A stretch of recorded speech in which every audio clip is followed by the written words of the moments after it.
Knowing how to get out of debt is difficult. The pressure and stress of bills and demands for payment from creditors never seem to end, and the balances on your credit cards never seem to get any lower.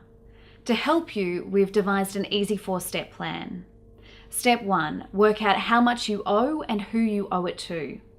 As obvious as this might sound, for some people the stress of dealing with creditors and the sheer volume of their debt means that sometimes they don't even know what they owe. Make a list of all your debts, including the creditor's name, the account number, and the amount outstanding. You may also want to list them in order from highest to lowest and make a note of any that are in arrears. Step 2, prepare a simple budget.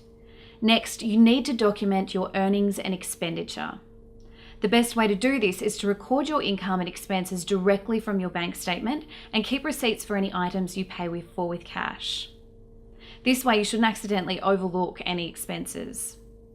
Some people may want to record their expenses daily, but if not, we recommend doing it at least once a week.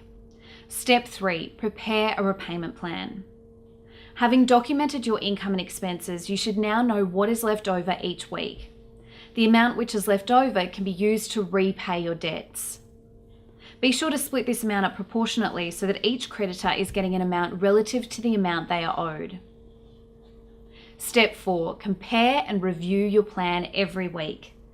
After having prepared your repayment plan, you need to compare this plan against your actual expenditure.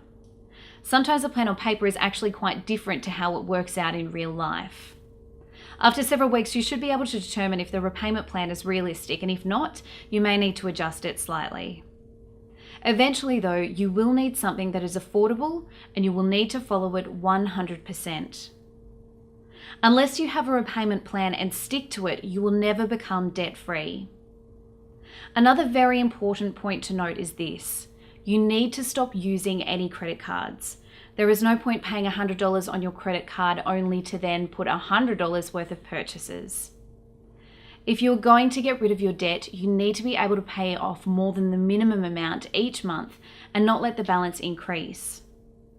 If after creating your budget you realize that you do not have enough income to both pay your debts and your living expenses, you may need to consider another solution. It's best to call us, as we can do a free debt assessment for you and advise the most suitable solution for you. Call now on 1-800-676-598.